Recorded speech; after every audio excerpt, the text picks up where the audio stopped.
The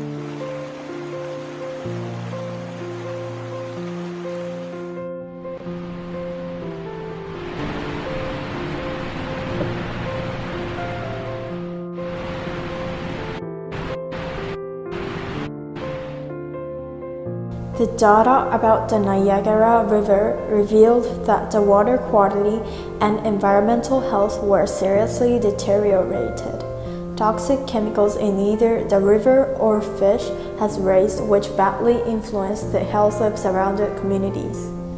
Pollution of the Niagara River can be traced back to the 1970s.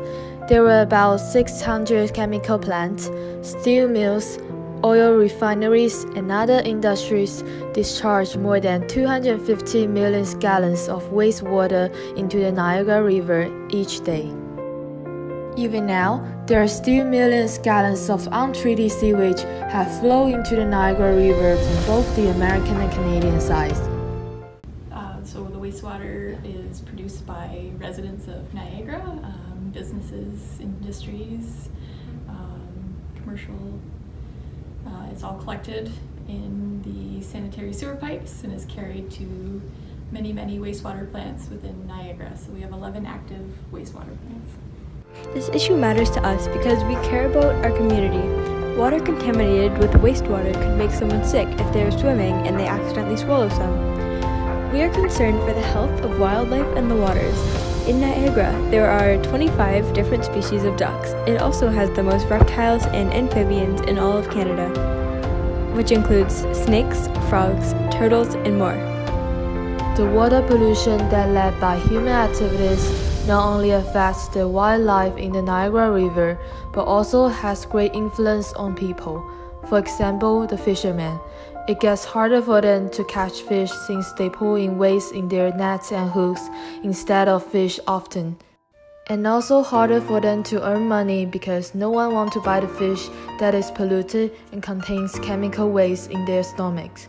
Also, when people in our community drink the water from the river, although the drinking water is already filtered by the treatment center, there are still some chemical substances that cannot be removed, which could make them sick. Moreover, since there is more polluted water need to be filtered, the workload of the treatment center increases, as well as makes their work more difficult because of the untreatable substance, such as paint and oil. Not everything can be treated, so we do have what's called a sewer use bylaw in Niagara, so that prohibits people from putting things down the drain that aren't treatable. So heavy metals, for example, like if there's like industries who do like plating or something like that, we can't take contaminated water with heavy metals because we can't treat them. Same thing with with households. Don't pour paint down the drain.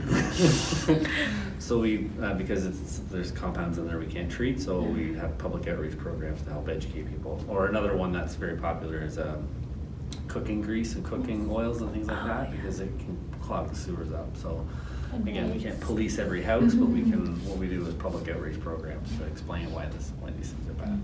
So far, the government has made the Niagara River Remedial Action Plan, and it has been processed by different agencies in Canada and the States, and it's to clean up waste in Niagara River. The Niagara River quality, because of this, has improved significantly over the last 25 years. Well, there's lots of challenges. It's a fine balance because in parts of the wastewater treatment process, you want to keep bugs alive to do a beneficial job for you. And then in other parts of it, you want to get rid of them. So you have to balance the different parts of the process to get the bugs to be happy and do a good job. We mentioned about the things that you don't put down the drain, so fats, oils, greases, rags, paper towels, diapers. There's lots of information out there on websites. A lot of other municipalities as well do a lot of outreach on flushables, wet weather overflow events. So some homes like older homes have like inflow and infiltration. So during like storm events, if you have like your roof leaders or your sump pumps connected to sanitary systems, that can overload our systems and cause us to basically, like, the pipes have too much in them. And to avoid backing up into people's basements, we have to overflow to the environment without full treatment. So being aware of your home plumbing and making sure everything is good to go, and during wet weather, just being easy on the system. People can raise millions of likes for things like eggs and Kylie Jenner, and spend money on things like rebuilding old buildings. But when it comes to our Earth, where we're gonna grow up and our kids are gonna grow old, we act like we don't care about it. People throw trash into the lake and they say it's just one time, but that stuff adds up. When 7 billion people have the same mind as of it's just one time, it's making a much bigger problem. We need to start making changes now. Soon, animals going extinct won't be the only thing we worry about, and we'll need to try and save ourselves.